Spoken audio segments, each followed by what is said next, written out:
உரிய காலத்தில் தகவலை தர மறுத்தாலோ அல்லது அரைகுறையான தகவலை கொடுத்தாலோ அல்லது தவறான தகவலை கொடுத்தாலோ அது குறித்து மேல்முறையீட்டு அலுவலரிடம் நாம் மேல்முறையீடு செய்யலாம். அவ்வாறு மேல்முறையீடு செய்வதற்கு கட்டணம் எதுவும் இல்லை.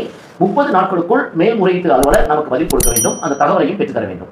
அவ்வாறு மேல்முறையீட்டு அலுவலர் தகவலை பெற்றுத் தரும்போது காலக்கெடுவுக்கு பிந்திய தகவலுக்கு கட்டணம் எதுவும் கிடையாது. மேல்முறையீட்டு அலுவலரிடம் இருந்தும் நமக்கு நியாயம் கிடைக்கவில்லை, தகவல் கிடைக்கவில்லை என்றால் மாநில தகவல் ஆணையத்துக்கு நாம் விண்ணப்பம் செய்யலாம். மாநில தகவல் ஆணையம் என்பது உயர்நீதிமன்றத்தினுடைய அதிகார உட்பட்டதாக இருக்கிறது. அது ஒரு மாவட்ட ஒரு நீதிமன்றத்தினுடைய ஒரு அதிகார வரம்பும் கொண்டிருக்கிறது.